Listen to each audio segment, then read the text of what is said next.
Sarah Ferguson, the outspoken and often outrageous Duchess who can't stop putting her foot in it. This barrel's for me. There's certainly a sense that Fergie liked to have fun, she liked to sort of play jokes, but actually it began to wear rather thin. She's like a sort of steamroller that just keeps going. And her other half, Prince Andrew, the Queen's second son, and by all accounts her favourite. He was the pin-up boy, if you like, of the royal family. He's the one who got the looks, and he was a good-looking young man. Together, they make up the most controversial couple in the royal family. High-profile problems have plagued them. I can't think of a worse thing than coming down to breakfast and find photographs of having your toes sucked seen by your family. Prince Philip was apoplectic and swore that she must never step across the threshold of Balmoral again. They've reeled from one disaster to the next. They're in a bubble. They've both had so much controversy. It's them against the world. So why has it gone so wrong for this royal couple?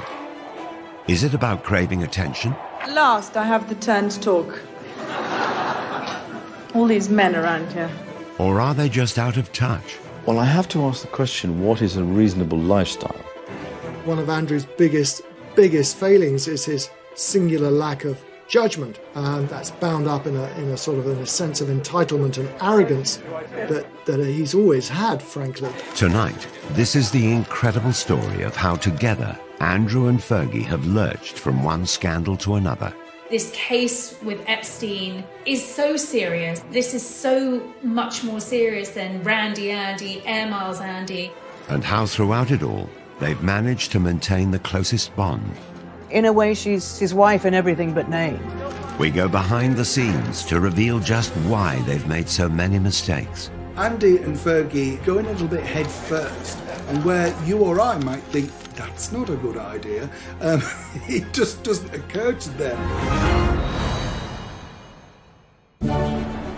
In 1986, Britain enjoyed a royal romance. 26-year-old commoner Sarah Ferguson got engaged to Prince Andrew. The polished performance followed hard on the heels of the appearance of a palace official with the universally expected announcement of their engagement mid-morning. It generated intense excitement. Are you jealous of Sarah Ferguson? Yes! Very! Yes! She's absolutely gorgeous. I only wish I was 60 years younger and wouldn't stand a chance. Inside, the royal couple was showing off the ring. Could I ask you then, Miss Ferguson, do you remember what he said? Absolutely. But I'm not telling you.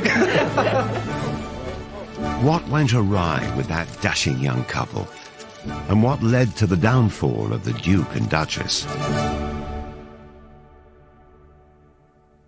They may not have been royal, but the Ferguson family always had close links to the monarchy. Her father, Major Ron, was polo manager, initially to the Duke of Edinburgh and later Charles. Sarah and Prince Andrew were friends as youngsters. Young Sarah was on the fringes of the royal family, and as children she first came into contact with Prince Andrew. This idyllic childhood was ruptured by the breakup of her parents' marriage. Her mother Susan, a former society beauty, caused a stir when she ran off to Argentina with a dashing polo player. Fergie and her sister Jane stayed with their father. The last big conversation she had with her mother before she went was her mother didn't like her hair. This is a girl of 12, and she really thought for many years her mother had left because her hair wasn't right. If you think your mother doesn't love you, I think you're always panicked by self-doubt.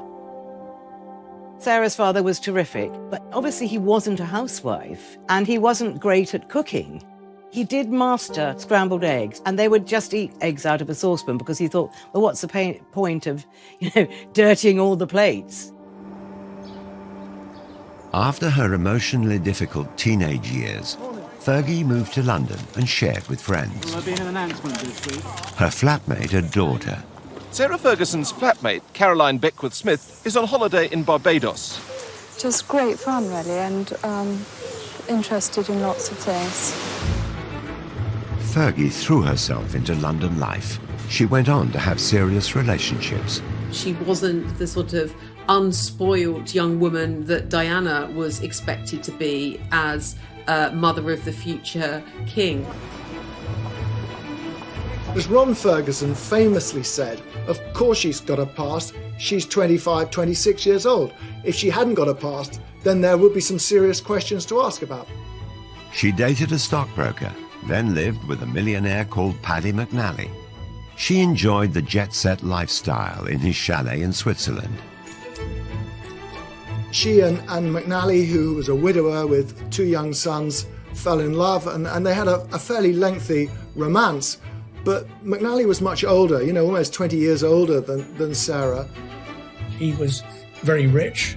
Fergie likes very rich men and was living a good lifestyle. But I don't believe for a moment there was any question of McNally proposing to Fergie. The romance and lifestyle came to an end. But in 1985, she found her prince. Although Fergie and Andrew had crossed paths in childhood, they'd had very different upbringings. Well, Andrew has a unique place in royal life because he was the first child born to a reigning monarch since the early days of Queen Victoria's reign. She and Andrew had a very close relationship. He's constantly described as the Queen's favourite son. They are extremely close, and in a way closer than Charles and Anne ever were. He was spoilt, and Andrew was pretty assured of himself. He knew what he wanted, and he made sure that he got it. He had the looks, he had the physique, and you either liked him or you didn't like him. I think a lot of people didn't like him. If some of his fellow pupils didn't like him, the same couldn't be said of women. Prince Andrew had already been christened with a number of nicknames regarding his love life. Randy Andy is the best known. The prince has a practiced eye for the ladies, and his romantic adventures have been well publicized. The gossip columns make no mention of a serious romance at the moment, possibly because the list of temporary romances is so long. Andrew had served as a Navy helicopter pilot during the Falklands War, then later moved to HMS Brazen. His helicopter is a lynx which he's nicknamed the Hussy, as in the Brazen Hussy. He was one of the country's most eligible bachelors. Here was our hero wartime prince who came back from the Falklands, dashing and handsome with a rose clenched between his teeth. He was incredibly good looking in his youth, and he was very popular with women, and he had an eye for women. The organisers of the sports display hadn't forgotten the prince's reputation with the girls.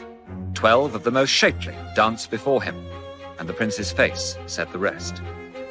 Prince Andrew had had a rather checkered love life. He'd been in a relationship for a long time with Koo Stark, the American actress. Koo was an absolutely beautiful young woman, very much in love with Andrew, but she wasn't going to fit the bill for a royal bride. Although there had been rumours of marriage, the couple split. He was 26, he was at an age where the Queen really wanted to see him start thinking about settling down, and Sarah came into his life at just the right time. In 1985, Fergie appeared on the dashing prince's horizon, and the matchmaker was none other than Princess Diana. Diana and Fergie had met when they were younger, and Diana actually wanted Fergie to be her lady-in-waiting. But she was turned down, as she said, by the men in grey. So Diana thought, OK, I will get my own back. Ascot was coming around. Diana suggested that Fergie join the royal party. And Andrew met her, and they clicked right away. It was a fast match, a pretty quick romance. It was clear they would not be a traditional royal couple. Oh, you missed it! Sarah and Andrew fed each other profiteroles, which were the dessert of the day. I mean, it beggars the belief to think of what the Queen and other members of the royal family made of it, but it was something that they plainly both remembered because it was brought up in their engagement interview some nine months later. We were made to sit next door to each other at lunch at Ascot. Yes, and you made me eat chocolate profiteroles, which I didn't want to eat at all. I then didn't have them, so I got hit. Then Very it started hard. from there. I think that's probably where it... I was meant to be on a diet. They were both keen to set the date for a royal wedding. I would very much like it to be in the summer. And so would Sarah. Sarah more so. Because I think that... Get on with it. Get on with it and get it out of the way. She was often contrasted with Diana, and in those early days, Sarah came out of the contrast rather well, because Diana was seen as rather pale and wilting, you know, this delicate flower, whereas Fergie was robust like the wife of Bath. How do they look to you on TV? Oh, smashing. Really relaxed. I think they did really well. I hope it goes as well as they did for Di and Charles. Sarah Ferguson was going to be a Navy wife, and as she was from a military family background, it seemed a perfect match. The Queen approved of her favourite son's choice of bride. Westminster Abbey, the focus of attention tomorrow, and where today the more intrepid spectators have already staked out their patches to get a good view. On a hot July day in 1986, the country celebrated.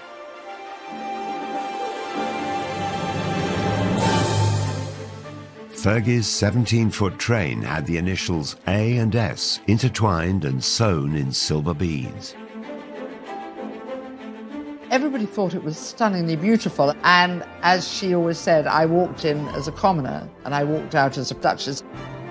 A bit of a fairy tale, that, wasn't it? I mean, it's Cinderella, you know. At this precise moment, Sarah Ferguson became Duchess of York. They come out of signing the registry and a royal bride and groom curtsy to Her Majesty the Queen. A lot of brides have been quite sombre at that moment. Fergie's giving a big smile to the Queen, and the Queen, I think, is smiling right back. So there's that feeling this is going to be fun.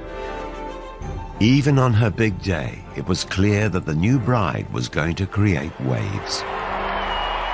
Sarah later revealed that she'd been asked not to kiss Andrew on the balcony at Buckingham Palace, and I think perhaps in a hint of her rebellious nature, Sarah's attitude was, well, here I am, hundreds of thousands of people in front of us here. I've got my prince, I'm going to kiss him. And she did.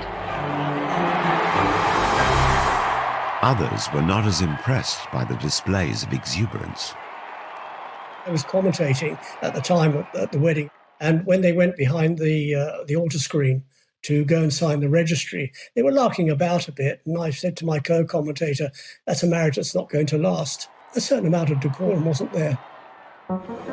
For the most part, the press and public adored the new, fun, unfussy couple, especially the all-action Duchess.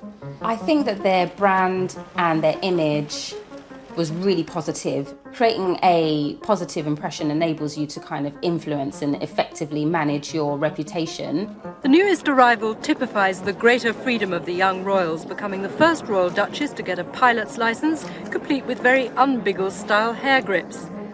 I was absolutely in love with Sarah Ferguson as a wee girl. I thought she was just so refreshing. I think they had this amazing honeymoon period. They really were the golden couple, and she was really seen as a genuine breath of fresh air. The Yorks weren't just a hit at home. The following year, the couple embarked on a 25-day tour of Canada. Their tour of Canada went extremely well. There were tens of thousands of people pouring out wherever they went. They wanted to see the new bride, they wanted to see the new bridegroom. It was a terrific tour, that tour to Canada, 1987. I was on it, actually, and it was a great privilege to be there. They were hugely popular. They were enthusiastic. I think that's what the public reacted to. They weren't there just to cut the ribbons at the opening of things and say how nice to meet you and have you come far, but actually engage with people. I could not go through a whole tour, letting my darling husband of a year and a day do all the public speaking. So we agreed, for once, that I should have the last word tonight. The Yorks were like no other royal couple before, more relaxed and far less serious. You make us feel so at home here. And I'm just a little bit sad that number 99 of the Edmonton Oilers isn't here to meet me tonight. But the fun times did not last long. Stormy waters soon appeared for the Navy wife and the handsome prince. She was a very passionate woman, and within months, weeks of marrying, she found her husband was away all the time. And Fergie's desire for attention started to grate with the public. All that her natural charm that had been celebrated initially began suddenly to be seen as rather unsophisticated and inappropriate.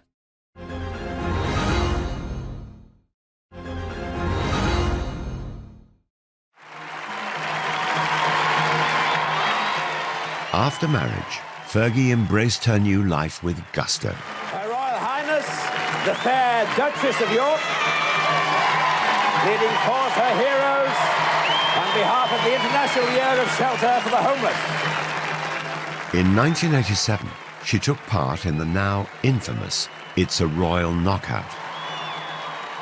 It's a royal knockout. What an absolute unmitigated disaster that was.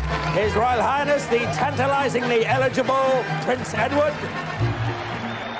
It was younger members of the royal family actually making fools of themselves, and it was bad television. It was bad for the royal family. A one-off charity event organised by Prince Edward, it was hosted on the lakeside lawn at Alton Towers. Fergie and Andrew had their own team. Basically, we're the best. We're the best blue bandits there are. And they were with, I remember, Pamela Stevenson, who was a big comedy actress at the time. And it was just crazy. They were rushing all over the place in these sort of medieval costumes, and Fergie was really over the top, sort of shouting and yelling. It was just very, very undignified. Okay, it's Meatloaf's coming in. That really was the beginning of the time, I think, when the public began to question Fergie and what she was getting out of royalty rather than what she was putting into it. Like many others of the time, she was mocked mercilessly on the satirical puppet show Spitting Image. Oh, do get a move on, Lurgy, you old slag. It's been well over an hour. I know, sausage, but I'm putting on my makeup. They very much heightened some of the tropes about her. So, they made her hair very, very red, and they really accentuated her freckles. And they also, rather cruelly, made a big issue about her weight. Get your royal T-shirts here. 4 sizes, small, medium, large and Fergie. If you're Sarah Ferguson watching that, you are going to feel a sting of pain. Come on then, come on, let's. The Duchess was struggling to adjust to her new royal life. She was vulnerable, and it didn't help that there were cruel comparisons in the press to her elegant and beautiful sister-in-law, Diana. Sarah's always had a weight problem. It goes up and down with monotonous regularity, and the media always drawing comparisons between Fergie and Diana. Diana looking very sort of slim, beautiful. Fergie not looking so slim, not looking so beautiful. Very difficult and very unfair. As the media coverage turned negative, Fergie found herself getting flack from all sides. She came in for some criticism for liking the product too much. This barrel's for me. Come on, baby. The honeymoon was over. Royal Yacht Britannia, Royal Yacht Britannia. We wish to welcome you to the port of Long Beach, Los Angeles, on behalf of the entire group here. In 1988, the couple visited California. Hollywood loved them. Your Royal Highnesses, welcome to the British Academy's Showscan special presentation on Hollywood special effects. But the UK press didn't. The previous Canadian tour had been a triumph, but this trip was branded tacky and excessive. They felt she was trying just a bit too hard. The USA tour was really still the same Sarah and still the same Andrew, but there was a slightly brash thing. I mean, I remember she was wearing an outfit one day and she said, check the back of the hair. On the tour of America, she was too loud. She was perceived as being not what a royal should be. And I think the damage done on that tour to her reputation dogged her ever since. Cream cakes and I don't see eye to eye. Really? I'm savoury. I'm sausages. Oh, sausages? Is Yeah, that what you like? The Duke and Duchess were 20 minutes late because when they left the yacht, the Duchess's hat blew off. And on this day, the hat was particularly important. Again, Fergie's confidence and lack of inhibition of protocol made headlines. At last, I have the turn to talk. She confidently dealt with a heckler. All these men around here. There was one occasion at a dinner, there was one particular senator, and he'd probably had one too many drinks, and he kept on calling out, "We love you, Fergie, we love you, Fergie. Love you!" And she just sort of retorted, I'll see you later. The British media thought it was the wrong thing to do, it was the wrong sort of reaction. I think she handled it particularly well. What is it? If Sarah Ferguson's quip didn't win over the stuffy press, then her over-familiarity with them didn't help her cause either. At a swish reception, she divulged intimate details about her clothes. For that tour, she was head to toe in French couture and joked to the press there that she was wearing Marks and Spencer's knickers. This is not what you're expecting the Duchess of York to say. And remember, the previous Duchess of York had been the Queen Mother. So you're talking about a changing view of the royal family. You're talking about the country changing. They want them to be up on a pedestal, but then when they say something like that, they think, oh, you've slipped down from the pedestal. Back home, the continuing attention-seeking gaffes didn't go down well, and the press began to worry Fergie was somehow leading Diana astray. There's certainly a sense that Fergie liked to have fun, she liked to sort of play jokes, but actually it began to wear rather thin, and she was seen increasingly as a bad, unsophisticated influence on Diana and Prince Andrew, and something of a loose cannon. The Royal Duchess and Princess Diana were caught larking around at the races.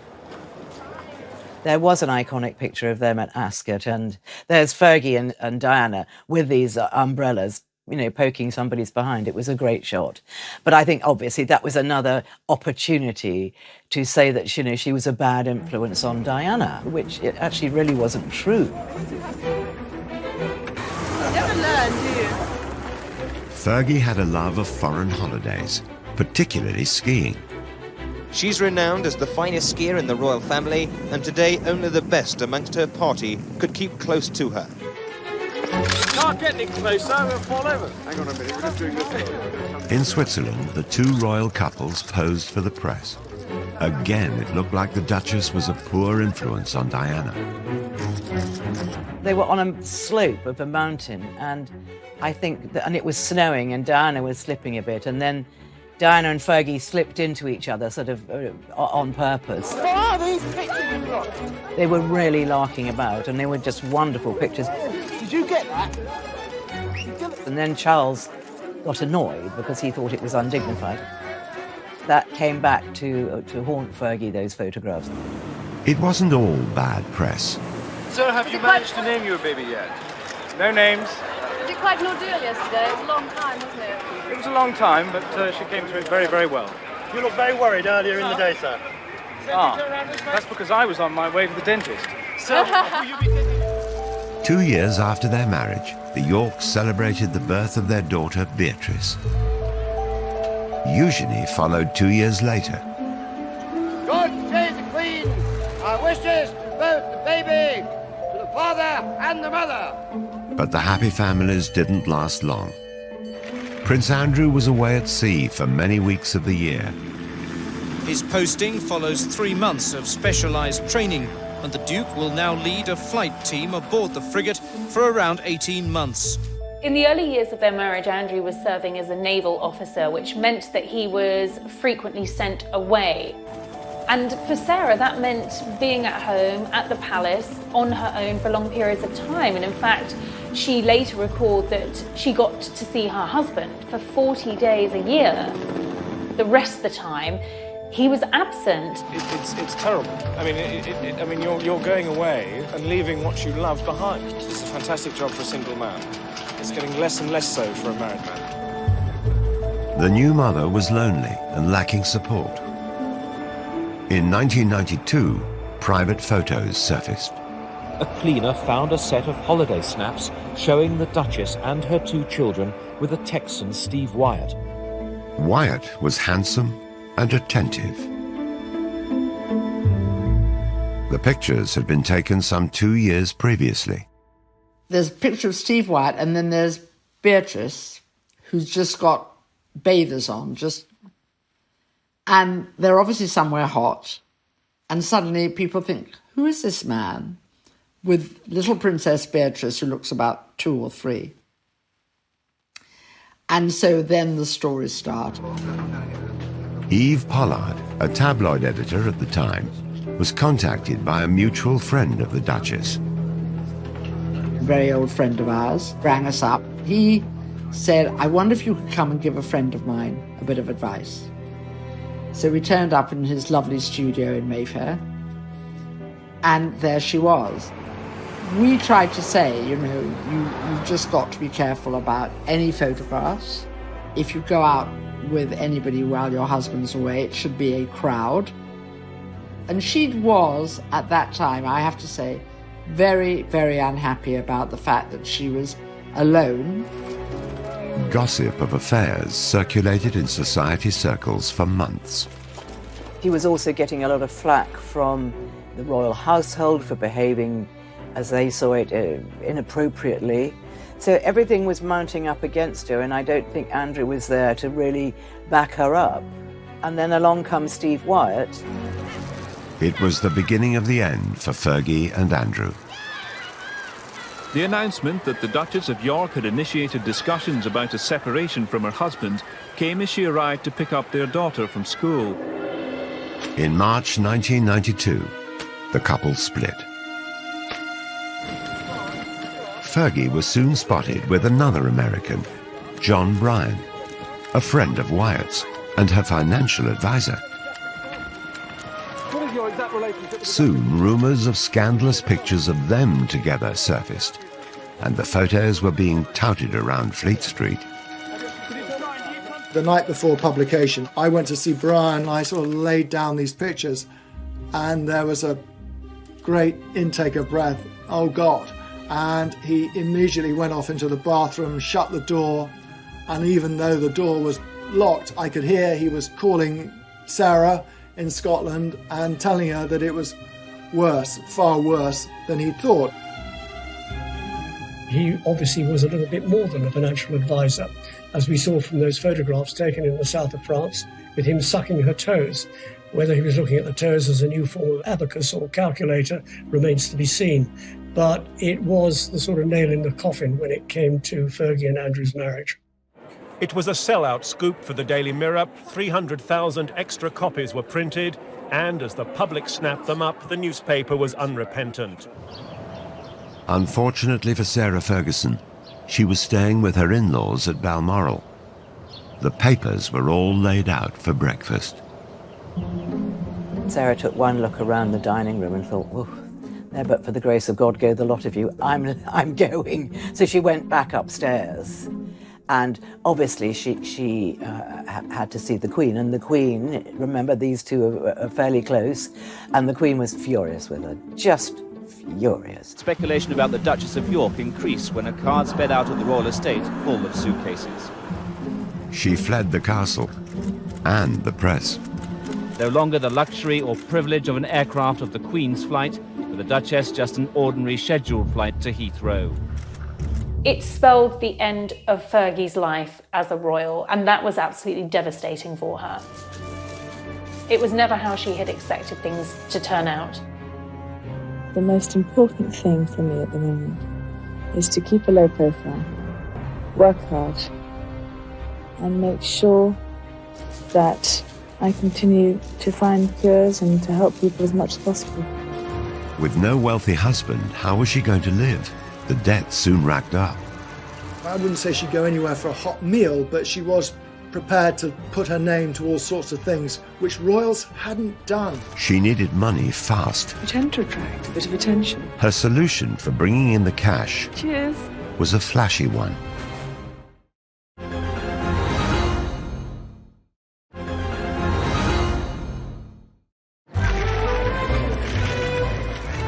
The Duke and Duchess of York announced their divorce in May 1996. By August that year, Sarah Ferguson was no longer able to use the title Her Royal Highness.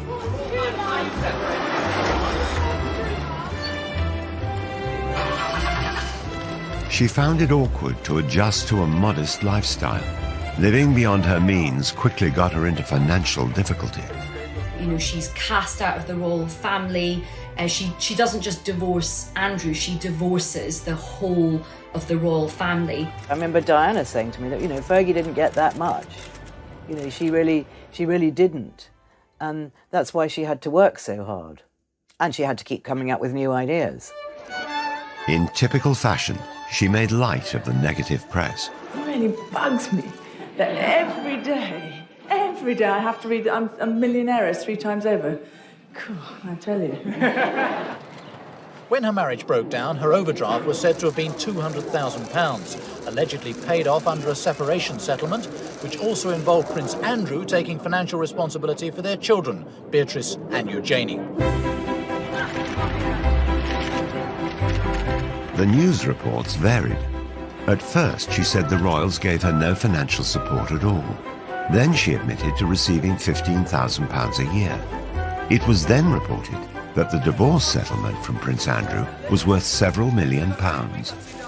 Later, it seemed to emerge that actually she had a settlement around sort of £3 million. So I think it's likely that the divorce settlement was much more favourable than perhaps Fergie initially suggested. We've never known the full details, but we think she was meant to get money to buy a home, but I think probably she was so much in debt by then, she just used the money to pay off her debt. That's what I understand. In 1996, it was thought Sarah Ferguson's debts stood at around £1 million. Just over a year later, her debts were reported to be in the region of £4 million. She had no concept of money coming in as opposed to money going out. About £300,000 went on her staff costs. £150,000 she would spend in a year on gift. She travelled a lot. Those were expensive costs. The simple fact was that she spent more than she had, and she rapidly got into serious debt.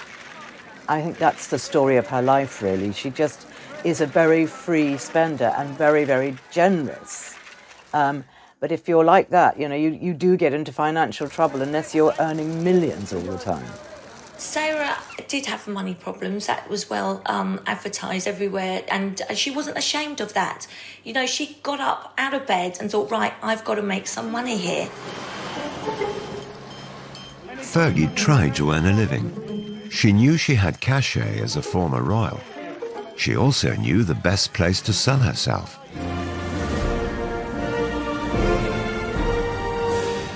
She attempted to rebrand herself in the United States.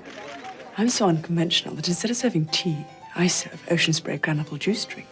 She made this series of cranberry juice commercials for American TV and is said to have pocketed $500,000.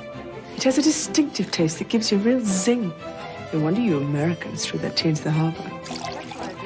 The Americans, God bless them, they love people with titles. If you're a lord, well, yeah, you're pretty good. But if you're a duchess, wow, you sort of hit the jackpot. She'd been married to the son of the Queen and was prepared to endorse brands. So for PR companies in the States, their Christmases had come early. They saw her as this really feisty pioneer woman. She was really brave to carry on and go and make her own money. They loved that. Sarah Ferguson also teamed up with Weight Watchers, which was publicised through another set of glamorous TV commercials. It's the hardest thing in the world, staying on a diet. Introducing. While no one knows what Fergie earned, during their 11-year association, she lost 50 pounds in weight. I think it probably connected with a lot of women, because whether you're a princess or a commoner, we know how painful it is when people make cruel jibes about our appearance. Fergie also signed endorsement deals with cosmetic companies and makers of fine tableware. She was a spokesperson for Waterford, china and ceramics. She was a spokesperson for Avon makeup. Brands wanted access to Sarah's royal connections and the kudos that would bring to their brands. So she was hot ticket. She was really in demand. Fergie was a success in America. By February 1997, she was on the verge of paying off her creditors. She was a duchess in debt, but tomorrow Sarah Ferguson will announce she's close to paying off her overdraft with Coutts Bank, around £4 million of it. Then, in 1998, Fergie landed a plum guest role in one of America's most successful sitcoms, Friends. The fourth season finale of the worldwide hit TV show was watched by 20 million viewers in America and nearly 7 million in the UK.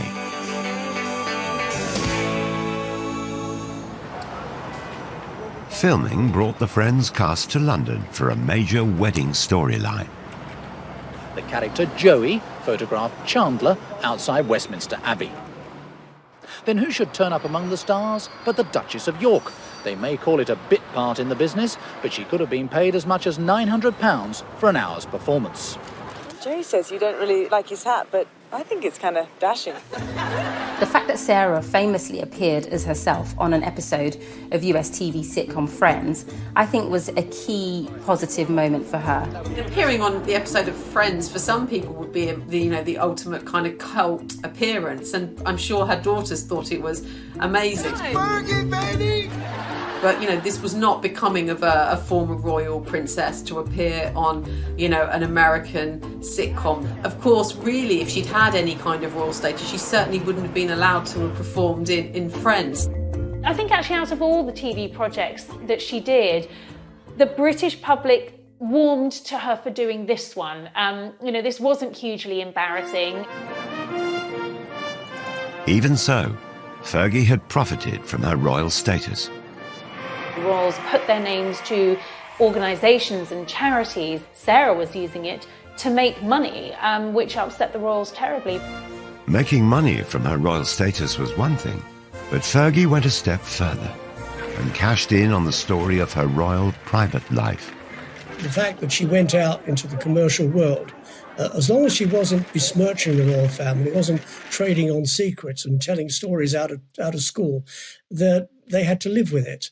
But as soon as you start sort of saying things that patently aren't true, then that is upsetting. Sarah Ferguson published her autobiography, My Story, in 1996.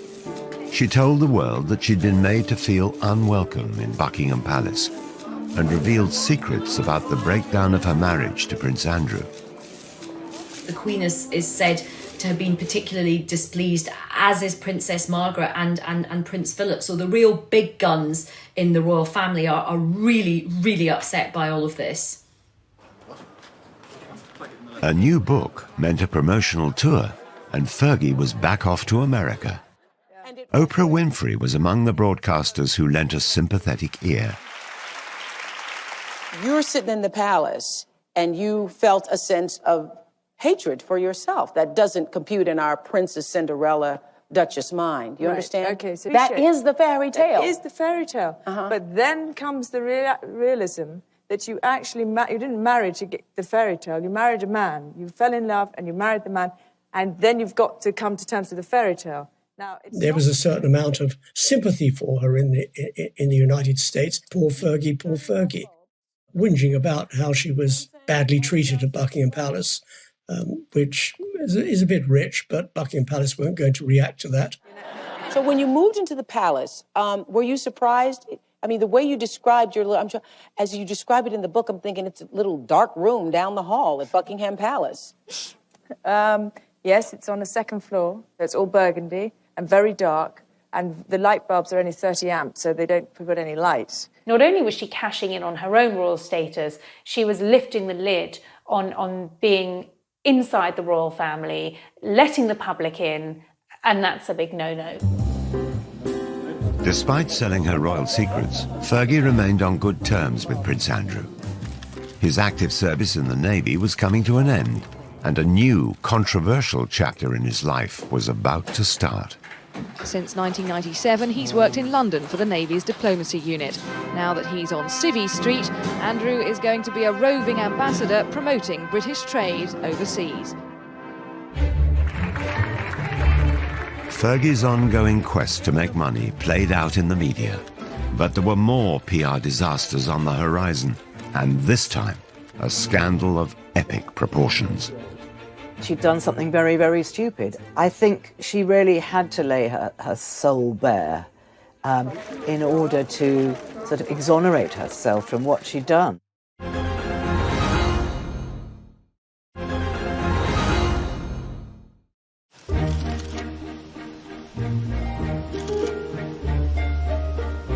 Though Prince Andrew and Sarah Ferguson were no longer married, they maintained a close friendship after their divorce.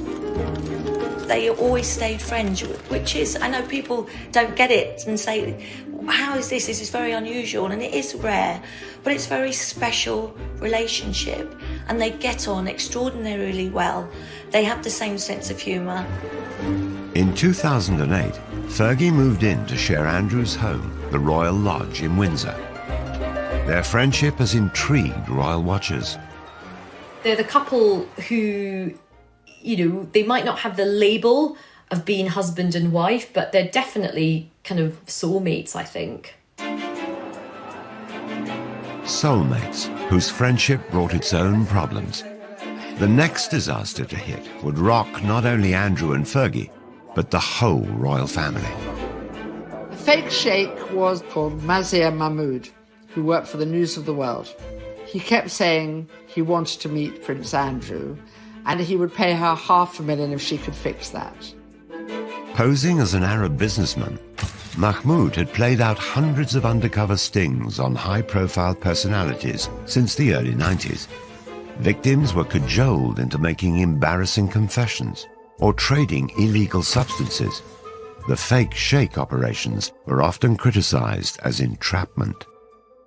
He would do these meetings at the Savoy, the Dorchester, all these glitzy places, and, you know, so many celebrities and other royals got stung by him. Fergie was likely targeted because of her well-publicized money problems and her friendship with her ex-husband. By 2010, Prince Andrew had retired from his successful naval career and had a new role as a special trade envoy for Britain. Okay, of course. So you need 500,000 in. Yeah, but that's in wire transfer. That has to be wire transfer, I mean, obviously.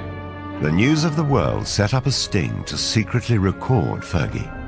Despite the grainy and low-quality footage, she can be heard offering access to Prince Andrew. It's £500,000 when you can, to me, open doors. Big Prince Andrew. Yeah. Is that a deal? Yeah. What she was proposing and what she was saying she could do, and using Prince Andrew basically to shake down some money from a man who she thought was a very rich foreign investor, but in fact was an undercover journalist. It's one thing to be, trading off the fact or the fact that you had once been a member of the royal family. But what is not really appropriate is the fact that you're no longer a member of the royal family, that your ex-husband has a sort of governmental ambassadorial role, and you're offering access for huge amounts of cash. Prince Andrew knew absolutely nothing about what was going on. This is something that Fergie had arranged all by herself and was going to present it as a fait accompli. But, you don't sell a member of the royal family for cash. But the fake sheikh had caught far worse on camera. After agreeing she would be paid a £500,000 fee by wire transfer, Fergie was seen accepting a cash deposit of just under £30,000. She left the ill-fated rendezvous with the suitcase containing the cash. She'll give it back, but her reputation is in tatters. When you looked at it, she was obviously distressed, she was smoking, she was drinking, and he was there with this sort of suitcase of money. I think out of all of the embarrassing deals, this was the most serious. Andrew had no option but to completely distance himself from this. It was very embarrassing for the royal family. In 2016, the fake sheikh was himself exposed as a lawbreaker. He was found guilty of perverting the course of justice after tampering with police evidence. Did you lie to get a front-page headline? What do you say to that, Mr. Mahmood? What's your reaction? Mahmoud was convicted and sentenced to 15 months in prison. But his sting on Fergie had done its damage. She apologised to the Queen, she apologised to Prince Andrew, and she's got this extraordinary ability to bounce back. And she did bounce back. Prince Andrew, stood by her, and it was Andrew who sort of came to the rescue and set up a programme whereby Fergie could repay some of the debts, and that's how Fergie got through that episode. Fergie made a public apology. Fergie had to try and defend herself, and in typical Fergie fashion, she went onto the networks to do it. She went onto the Oprah Winfrey Show and reflected with Oprah on what had happened.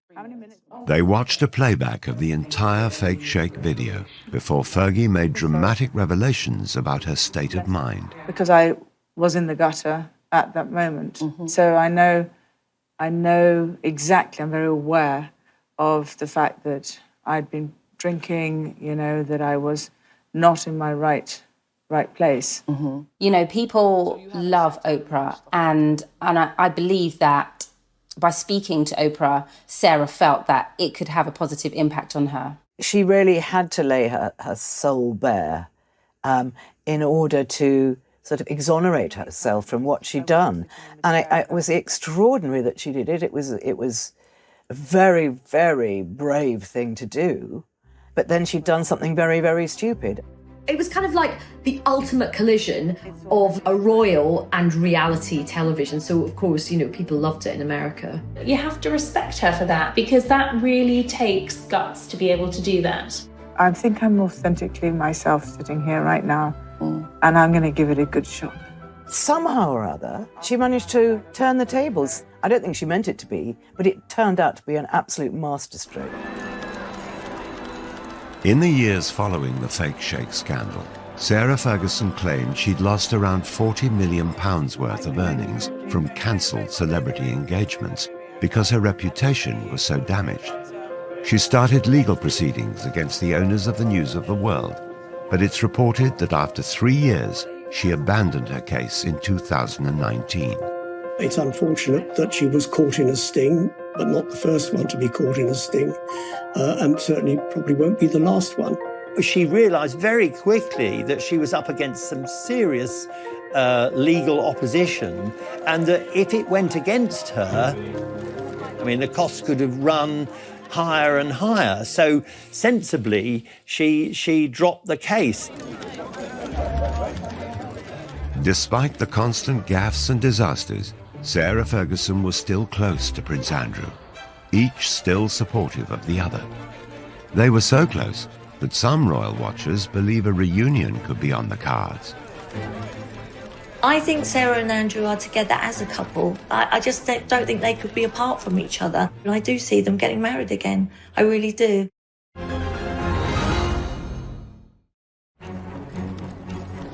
Disaster after disaster. But remarkably, Andrew and Fergie remained close. It has to be the most extraordinary relationship that there's ever been of a member of the royal family. Andrew and Sarah married in 1986, split up in 1992, were divorced in 1996, and yet have remained together happily ever after. Sarah refers to Andrew as her bestest friend. a knight in shining armour. Andrew and I speak every day, and it's very important that we do keep that huge friendship. They may have divorced 24 years ago, but the pair still live together.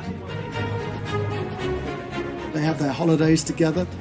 They have a home they bought together in Switzerland, a skiing lodge. And in fact, they now spend most of their time together.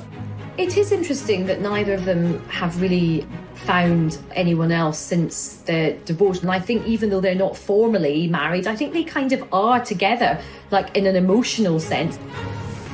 Their intertwined lives have raised many questions about their relationship.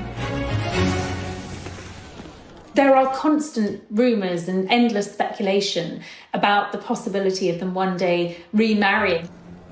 And I think largely fuelled by the pair of them speaking so openly and fondly about each other. No, we're not married, and, we're very happy with the way things are. Nothing going on there then? Carl? I don't know. No, I mean, as people if. have needs. Really? I think Sarah and Andrew are together as a couple.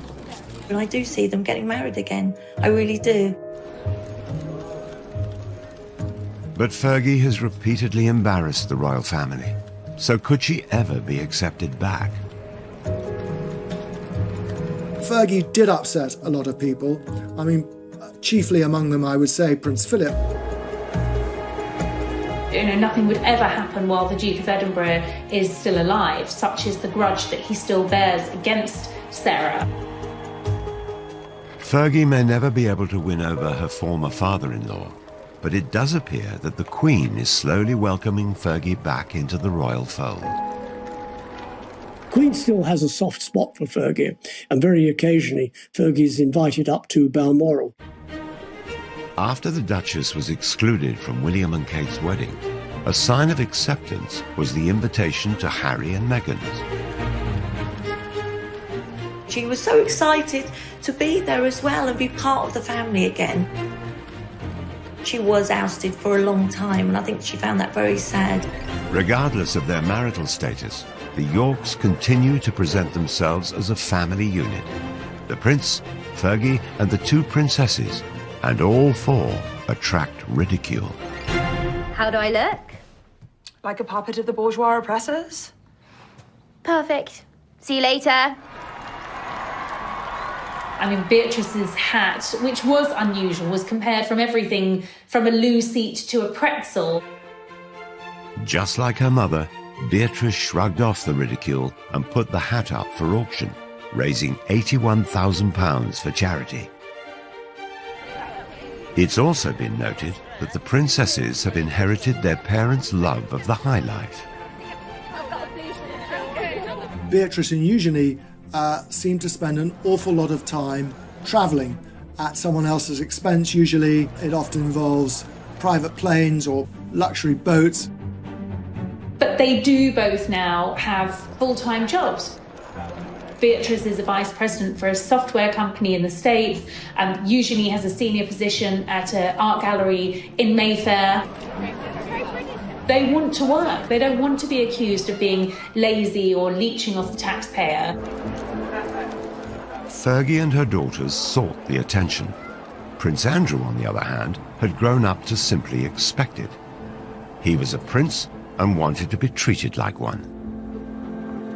On leaving the Navy in 2001, Prince Andrew took on a new role.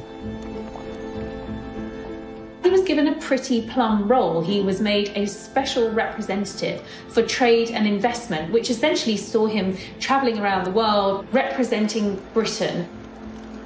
At the beginning, it was all going very, very well. And people were quite interested all over the world, meeting the Queen's son. Where he fell down is that at the end of the day, when work was over, he went off to play. But you don't play at the taxpayer's expense. It was noted that his trips abroad, supposedly on government business, seemed to go via ski slopes, top golf courses, and other exotic locations. He wasn't called Air Miles Andy for nothing. This is the man who saw fit to take a helicopter ride from Windsor to Kent to play golf at a cost of £5,000 to the taxpayers. The Duke's travel expenses were £4 million during his decade in the role, and his security costs another $10 million.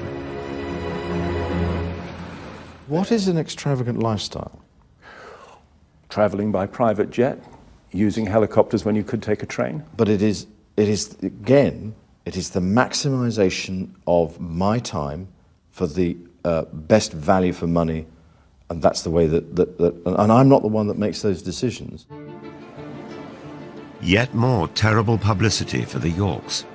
Once again, they appeared to shame the royal family. He can't sort of, like his wife, he can't step outside himself and say, how does this look? It did seem to become a little convoluted between what was for Britain and what was for Andrew. Prince Andrew was plagued with controversy. In 2007, the Duke and Duchess of York's marital home, Sunninghill Park, was sold. It had been a gift from the Queen, and the unusual circumstances surrounding the sale prompted further criticism about Andrew's business dealings. When their marriage broke down and it came to selling the house, it took a long, long time, and Andrew was desperate to sell it because he needed the money. I think it had been on the market for several years. Quite remarkably, he managed to sell it to a Kazakh billionaire who not only bought it, but bought it for £3 million over the asking price. The buyer was the son-in-law of the former Kazakh president. He paid £15 million for the property, despite then apparently leaving it empty for 8 years. Not a brick of it remains to this day. It was bulldozed to the ground. It was later reported that Andrew had tried to help the Kazakh oligarch become a client of Coutts, the bank used by the royal family. And the controversy kept on coming. It appeared that the prince simply didn't care what people thought. From his meetings with Colonel Gaddafi's son to holidays with a convicted Libyan gun smuggler. He seems to delight in these relationships, and it is said it's because he's very much drawn to power and wealth. But one of Andrew's friendships would prove more damaging than them all. I mean, this is so much more serious than Randy Andy, Air Miles Andy. This is a criminal case.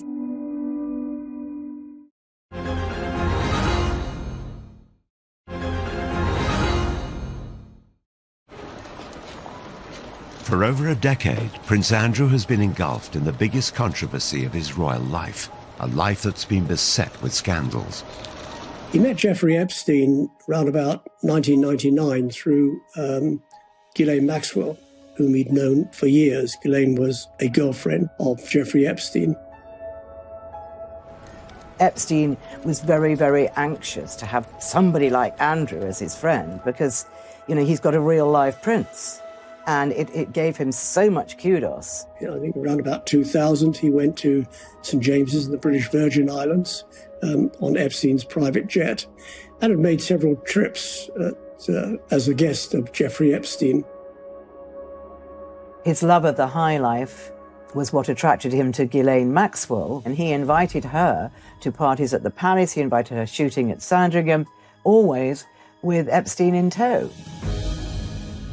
2 months before Epstein attended Princess Beatrice's 18th birthday party, a warrant was issued for him over the sexual assault of a minor. The fact that he'd invited Epstein to Sandringham, he'd invited Epstein to Windsor Castle as a guest of the Queen, says a lot for the man's judgment. Epstein served 13 months in prison for soliciting an underage girl for prostitution. 2 years later, in 2010, Prince Andrew was photographed walking with him in Central Park during a 4-night stay at his New York mansion. He claimed that he went over there to say that they could no longer be friends. Well, what's wrong with email? What's wrong with a telephone call? It was also revealed that Sarah Ferguson had accepted a loan from Epstein. The Duchess quickly admitted her mistake, stating, I have made another huge error in my life in order to get debt-free. The story exploded. Prince Andrew was accused of sexual misconduct. It was a wicked time in my life. It was a really scary time in my life. I had just been abused by a member of a royal family. She alleges that she was forced to sleep with Prince Andrew when she was underage. Very serious allegation. It's one which Prince Andrew denies. Epstein committed suicide in jail in 2019. Prince Andrew has strongly denied the accusations made against him, and he made a rare and very controversial interview from inside Buckingham Palace. Do you regret the whole friendship with Epstein? Now, still not. And the reason being is that the people that I met and the opportunities that I was given to learn, either by him or because of him, were actually very useful. The fact that, as reported, that he said to the Queen that it had gone well gives a very clear indication of the man's poor lack of judgment. Prince Andrew's interview was widely criticised. This was one disaster too many. Days after the interview, Andrew stepped down from royal duties. There have been many ups and downs for Sarah and for Andrew, but, you know, for the Duke of York to essentially be forced into an early retirement, to step down as a senior royal, is a sign of just how serious this is. He can't do any charities. Virtually everyone who had anything to do with him has now dropped him. Following the interview, Prince Andrew's team released a statement saying the Duke of York expressed regret for his ill-judged association with Jeffrey Epstein. But the story just won't go away. This week, former Epstein associate Ghislaine Maxwell was arrested. She denies the charges against her and any wrongdoing. American authorities have made a formal request for Prince Andrew to speak to them as part of their inquiries. They claim previous requests for help have been repeatedly declined, whilst Andrew's lawyers say his offers of help were effectively rejected. There are clearly questions that need to be answered, and you know, we have yet to see whether the Duke is going to cooperate. There are precious few people standing by him, I have to say. As time goes on, more and more of Andrew's support has sort of melted away, but there is one solid support, and it's Sarah. Sarah Ferguson has defended her ex-husband in television interviews, newspaper articles, and on her social media. It is just shockingly accusatory lies, which I won't stand by and let anybody believe, or I just have to shut it down right now. She knows she's going to get a lot of criticism for standing by Andrew at the moment, but that's what she does. She's so loyal, and she'll do anything to protect her family. Andrew stood by Sarah when she was in trouble. He was remarkably patient, and she is now standing by him. I think they're in a bubble. I think they've both had so much controversy. It's them against the world. When you grow up in the royal family, especially Andrew, who was spoiled by his mother, Charles is much more sensitive, much more aware and worried about how he appears to the public. Andrew was cosseted. He was the favourite son, and the Queen brought him up to think he could do no wrong. Surrounded by controversy, the future of the couple is uncertain. One of the side effects of Andrew standing down from royal life is that he instantly lost a means of earning a living. And all the indications are he will never come back as a working royal. But if anyone can bounce back, it's surely Fergie. Again and again, she's experienced humiliation. The one thing that Sarah won't lose is that capacity to surprise all of us. She has done some really impressive charity work, and you know, her children's books have done well. She's trying to forge out a new career in the film industry. I would say never with Sarah. Every day I'm going to do story time with Fergie and friend. Fergie now has another project. She's been reading stories for children online during the coronavirus lockdown. Let's get a bit of magic going here, shall we?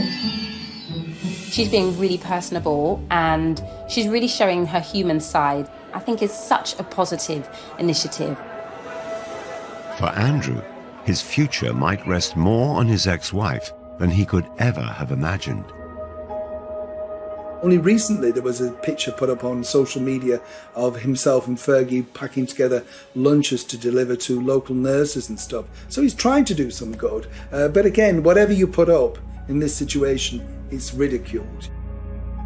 Will it ever be possible for Fergie and Andrew to shake off the mistakes of their past? The scandal from Prince Andrew and Jeffrey Epstein is so toxic, and I do feel that is going to kind of tarnish her, and the fact that she's still so close to Prince Andrew, I think that is going to have quite a limiting effect on big future sort of commercial projects. The story of Andrew and Fergie is a sequence of disasters. She sought out attention and indulgence she just couldn't afford. He mistook deference for friendship, his judgment clouded by his status. Throughout, there has been one constant. The Duke and Duchess of disaster have stayed side by side. The next chapter of their lives are going to be very, very different to what's gone before. I think they're going to have to maybe try and enjoy the simpler things in life, and to be honest, they may not have a huge amount of choice. It wouldn't surprise me at all if we get an announcement that they're getting married again. Nothing really would surprise me with Fergie and Andrew.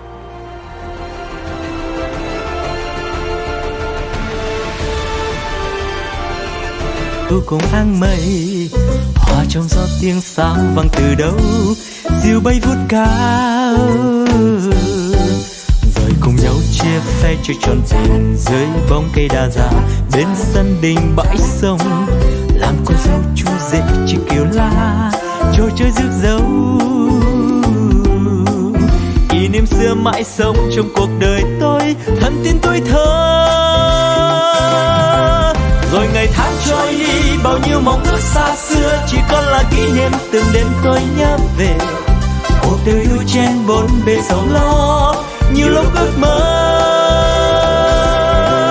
rằng được phép nhiệm màu đưa tôi về thuở xa xưa bay cao cùng cánh diều đùa chơi với đám bạn còn nhìn ngày thơ vui đua ngày tháng để lòng tôi hân hoan cùng trời mây ngày xưa dấu yêu còn đâu.